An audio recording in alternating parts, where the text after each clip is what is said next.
गरीब साध साध सब नेक हैं, आप अपनी ठोरे। जो सतलोक ले जावेंगे वो साधु कोई और।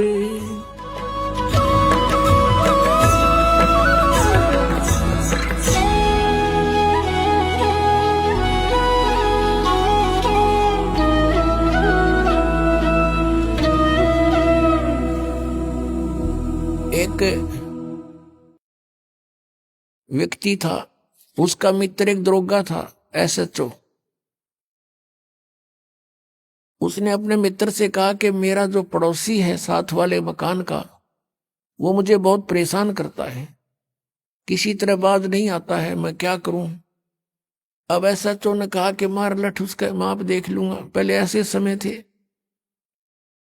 अब उसने अपने मित्र उस दरोगा जी का आदेश पालन करके अपने पड़ोसी से झगड़ा ठान लिया। लट्ठम लट्ठा हो गए, पड़ोसी मर गया। अब वो साथ वाले मकान का व्यक्ति मर गया तो उसको पकड़ कर ले गया वही एसएचओ जो उसका मित्र था, और कोतवाली में दे दिया और उसको सजा होगी, सजाए मौत होगी।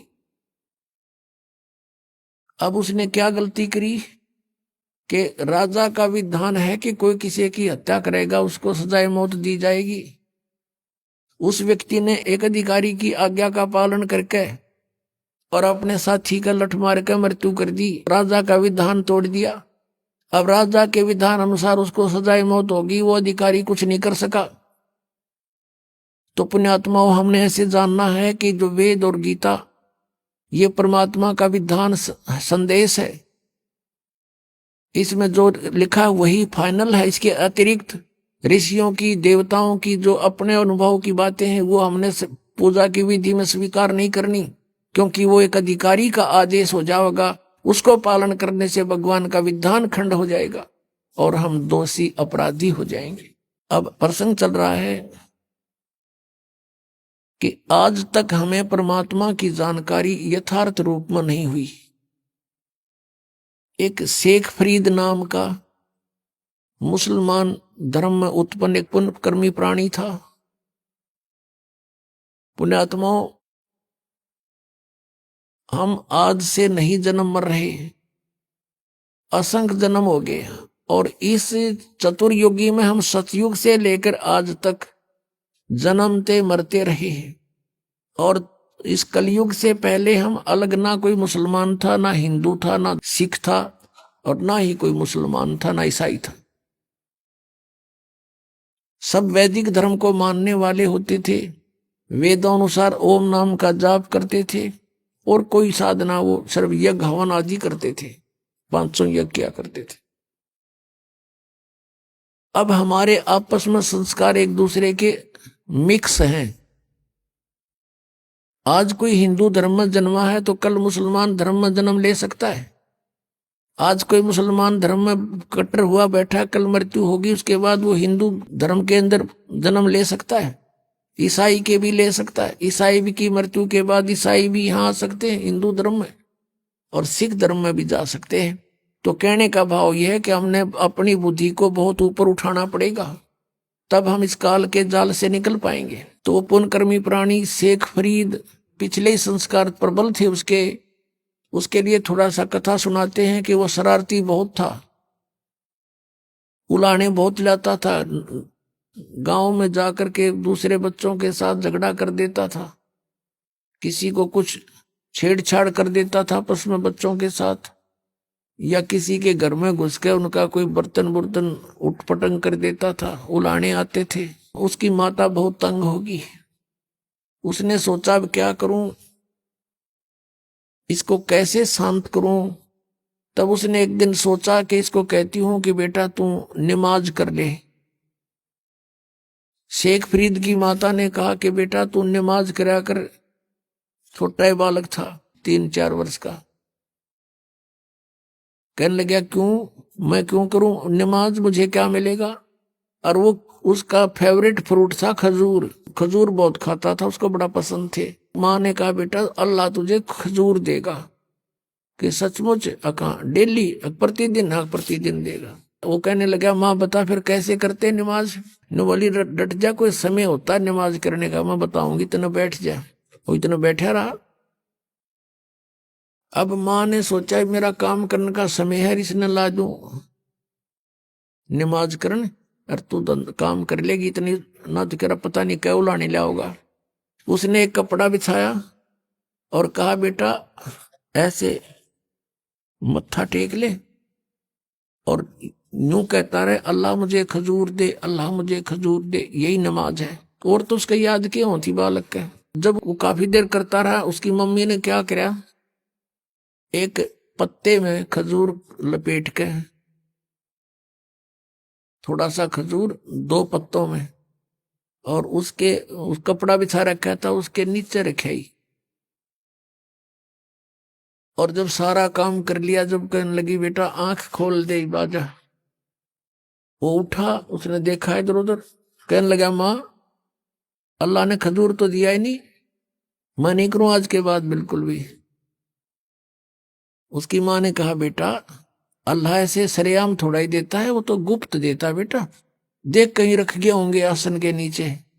उसने कपड़ा उठाकर देखा तो रखा मिला, खावर कूद खा लिया, वाह जी वाह। फिर कहता माँ अब फिर बता कब करनी है वो नमाज। एक दिन क्या हुआ कि माता ऐसे प्रतिदिन उसको बैठा दे, वो ऐसे ही बिल्कुल दर्द होकर 2-2 3-3 घंटे उठे को नहीं।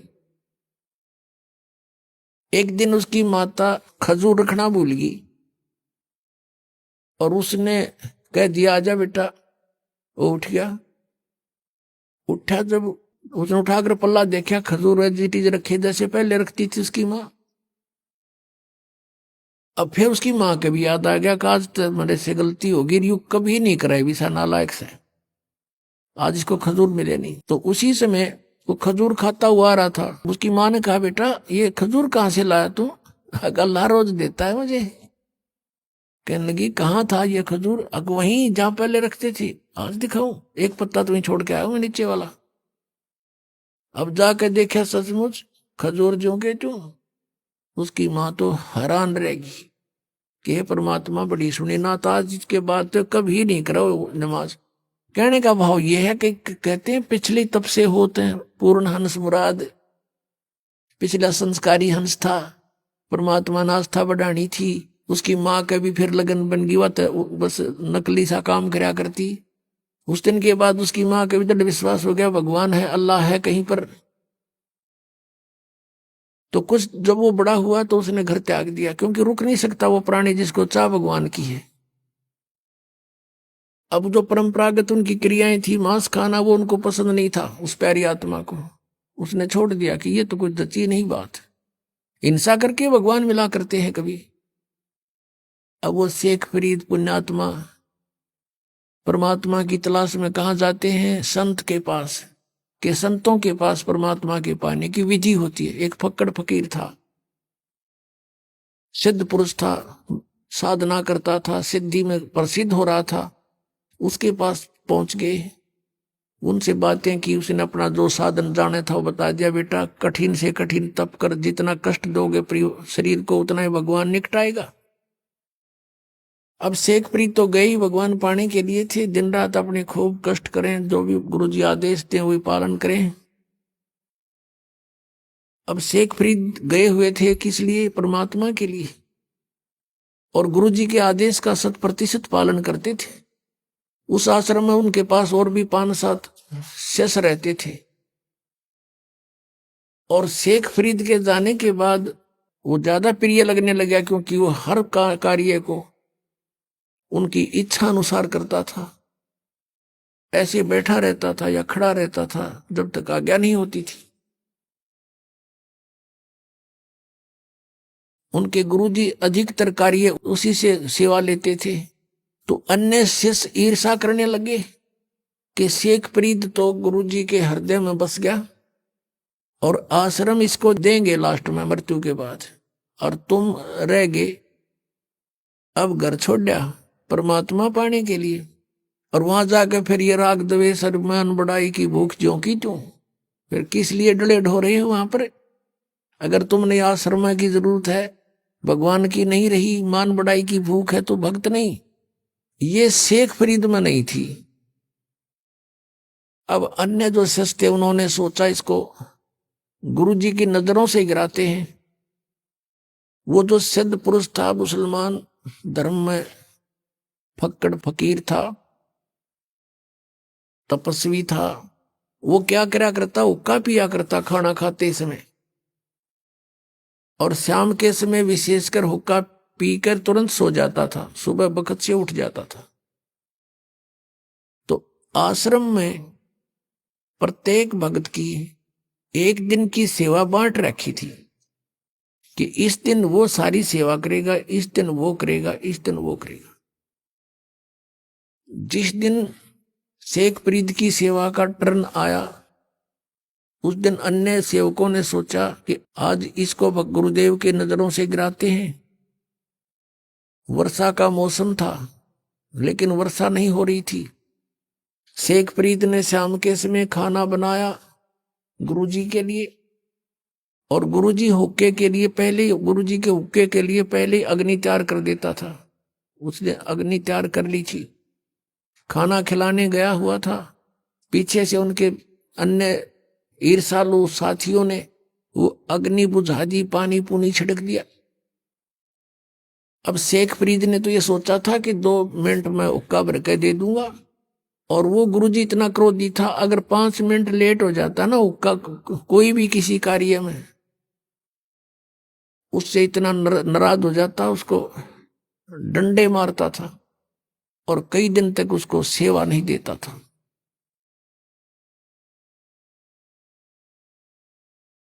तो अब शेख फरीद जी गए अपनी मस्ती में कि जाके हुक्का भर दूंगा, जाके देखा आग नहीं है। अब शेख फरीद को तो भाई चिंता का विषय हो गया, इधर देखा उधर देखा, अग्नि नहीं बिल्कुल भी। थोड़ी सी दूर पर देखा कि गांव में, गांव था, नगर था, वहां से 1 किलोमीटर की दूरी पे वहां धुआं उठ रहा था। चलम उठा के भाग लिया पूरी स्पीड पे। वहां जाकर देखा तो एक माई चूल्हे में अग्नि जलाने की चेष्टा कर रही थी, फूंक मार रही थी और आंखों में पानी गिर रहा था। धुआं वापस आकर उसको परेशान कर रहा था। अब शेख फरीद दौड़ा दौड़ा गया, माई माई, कहाँ कौन है? हाँ महाराज क्या बात है? कि माई आग दे दो, हुक्का भरना है। वह माई थी नरी निकम्मी, नो बोली आंख फूट जाना जब आग मिला है, आंख फुटवा ले तू भी अपनी। अब वो बोला आदमी था, साधु संत बोले वाले होते हैं, अकमाई आंख फूटने से अग्नि मिल जाएगी? कहाँ मिल जाएगी? वनो का कर फिर फू फू करने लगी। अब उसने दे कर चिमटा आंख में और बाहर निकाल कर रख दी, ले माई आग दे दे मुझे, ये आंख फोड़ ली मैंने। अब माई ने देखा, उसके तो पाया तले की धरती निकल गई कि तू उस महात्मा का शिष्य है, वो बड़ा सिद्ध पुरुष है, और उसने कुछ वचन बोल दिए तेरा नाश हो जाएगा। उस माई ने सारी अग्नि बाहर काट दी चूल्हे थे, अकले बाबर ले। अब वो फटाफट धर के आकर उस आंख के एक बांध का कपड़ा सा और सपीटते फिर भाग लिया।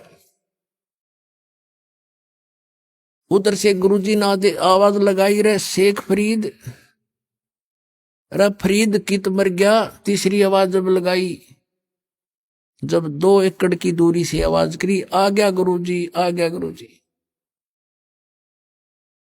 गुरुजी ने सोचा भी, पूछा भी क्या बात है, इतनी देर कैसे लगा दी जी? आग, मौसम वर्षा का था, गुरुदेव अग्नि जलाई थी लेकिन आग बुझ गई, गांव से दौड़ के लाया हूं। अच्छा रख दे।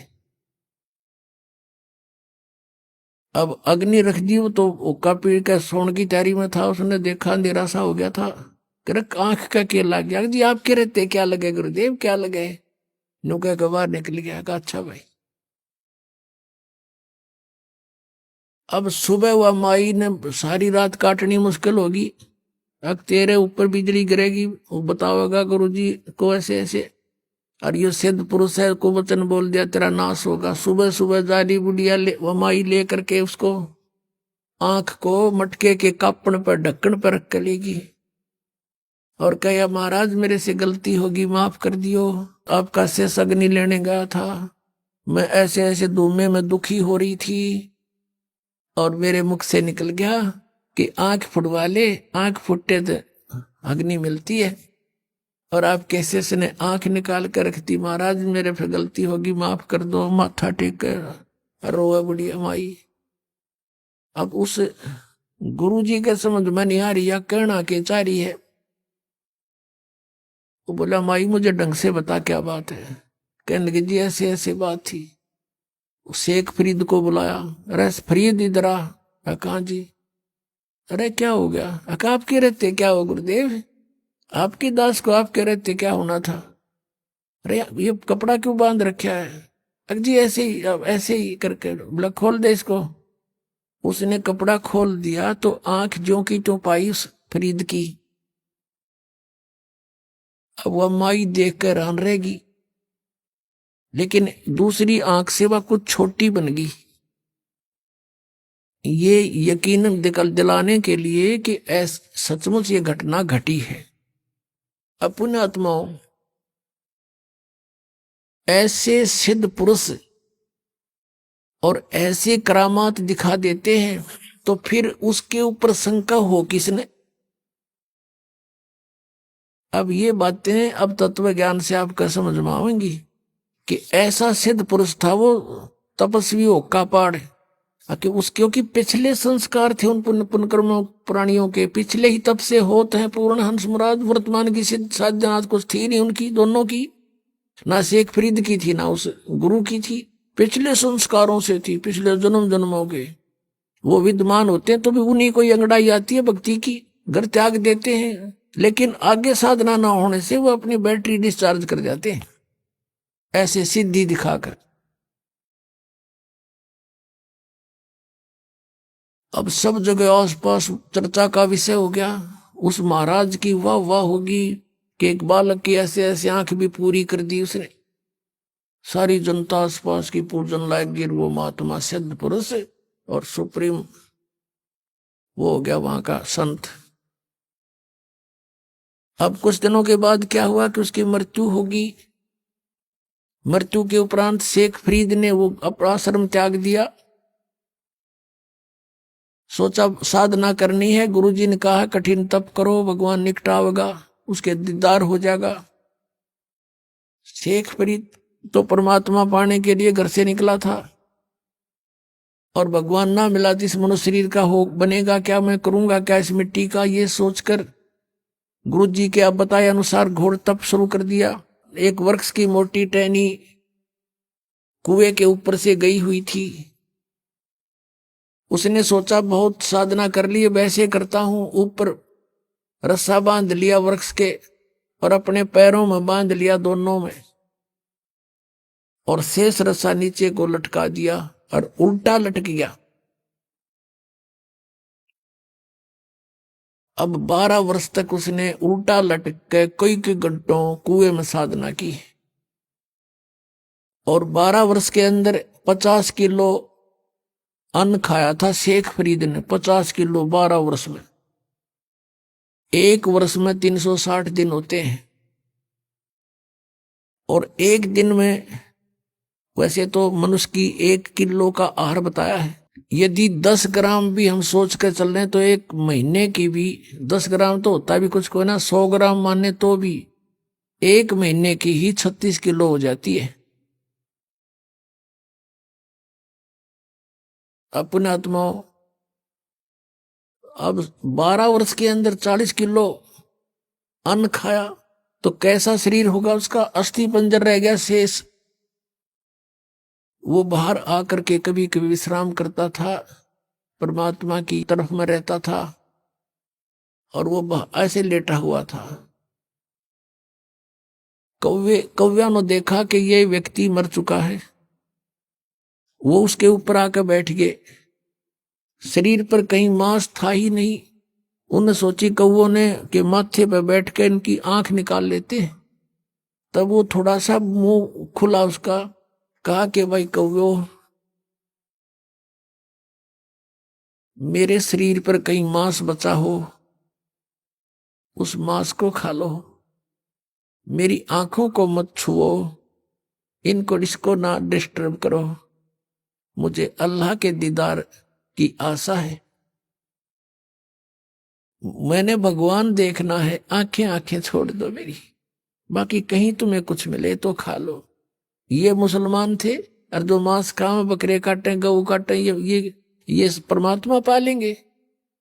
तो वो इतना दयालु कहता कौओं को कि मेरे मांस खा लो कहीं मिल जावे तो, पर मेरी आंख मत छेड़ो, आंखें मत डिस्टर्ब करो, मुझे अल्लाह के दीदार की आशा है। अब उसने सोचा कि अगर बाहर रहूंगा तो कौवे खा जाएंगे, आंखों को भी फोड़ देंगे, भगवान मिला नहीं, उल्टा ही लटक गया। धीरे धीरे सर्क के रस्सों के साथ में अभ्यास हो रहा था, और फूट फूट कर रोने लग गया कि अल्लाह का दर्शन हुआ नहीं, और अब शरीर रहा नहीं, अब खत्म, प्राण जाने वाले, फूट फूट कर रोने लगा। अब क्या किया, परमात्मा कहते हैं गोता मारू स्वर्ग में और जा बैठूं पाताल, कह कबीर ढूंढता फिरूं अपने हीरे मोती लाल। ये इस तरह के साधक पिछले जन्म जन्मांतरों में कभी परमात्मा के परमहंस रहे हैं इस धरती पृथ्वी पर, लेकिन बीच में फिसल जाते हैं। उन्हीं में से शेख फरीद था। अब परमात्मा पहुंच गए वहां पर, उस कुएं पर खड़े हो गए और उसके रस्से को पकड़कर खींचने लगे, क्योंकि पहले कुएं बहुत गहरे होते थे, रस्से लंबे लंबे होते थे, ऐसे खींचने लगे बाहर को। शेख फरीद ने सोचा कोई शरारती आ गया पाली और मुझे डिस्टर्ब कर रहा है, और पहले भी ऐसे गवाले जो होते थे, भेड़ बकरियां चराने वाले, जो गंवार टाइप व्यक्ति, उनमें से कोई ना कोई बाबा जी उस संत के रस्से को पकड़कर ऐसे हिला देता था,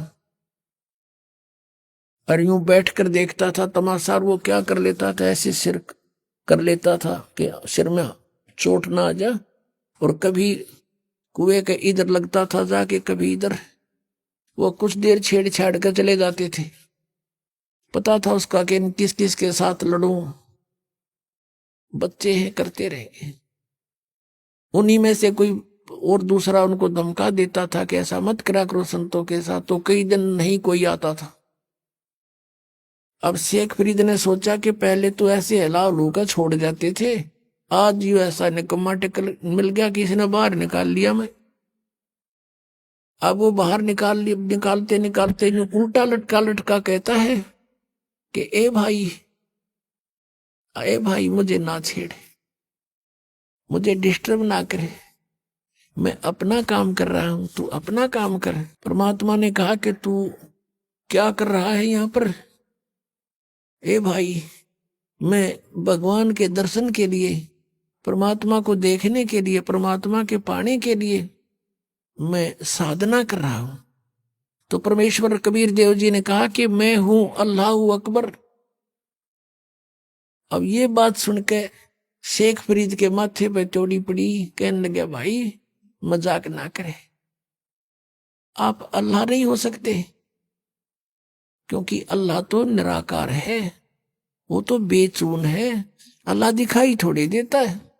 परमात्मा कहने लगा भले आदमी, फिर तू डरे ढो इसमें, तू क्या कर रहा है? एक तरफ तो कहता मैं परमात्मा के दीदार के लिए प्रयत्न कर रहा हूं, और परमात्मा निराकार बतावे तू, फिर क्यों डले डो रहा है इसमें? क्या क्या फायदा तेरा इसमें, ये साधना करने का? जब वो निराकार है, क्या देखेगा उसका दीदार, क्या करेगा?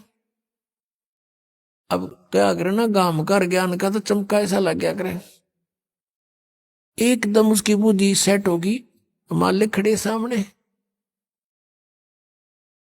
उसको ये समझ में आ गई शेख फरीद के कि भाई अगर ये परमात्मा तो नहीं हो सकता, लेकिन परमात्मा का बाखबर जरूर है, यानी तत्वदर्शी संत अवश्य है।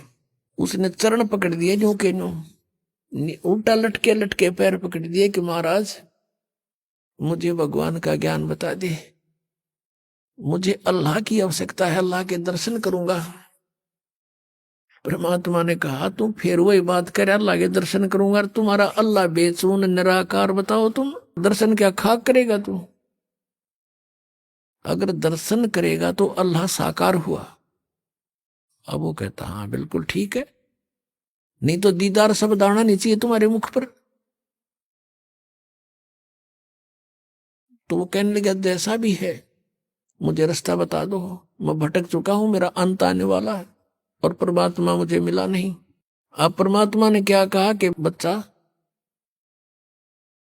इस देही शरीर के साथ तेरी के शत्रुता है, कभी खत्म कर लिया है तो बहुत महंगे, बहुत कॉस्टली है। इस तरह परमात्मा नहीं मिलता है। परमात्मा पाने का एक मंत्र है, जाप है। और भूखा रहने से भगवान मिले नहीं, गना खाने से भगवान मिले नहीं। इतना भी नहीं खाना चाहिए कि अंगड़ाई टूटर जो माइया दड़ी पक्का खा ले, और इतना कम भी नहीं खाना चाहिए कि कमर टेढ़ी हो जा के भक्ति करोगे। प्रथम अंजल संयम राखे, योग युगत सब सतगुरु भाखे। खाने पीने पर संयम बरते, हिसाब का खावे, इतना खावा जो गुना नींद भी ना आवे और भूखा भी ना रहे और शरीर में फुर्ती सपूर्ति बनी रहे। और ये साधना कर। फिर शेख फरीद को धीरे धीरे खाना खिलाया, फल खिलाए, फूल खिलाए, फिर धीरे धीरे खाना खाने लगा और फिर वो परमात्मा के साथ ही हो लिया।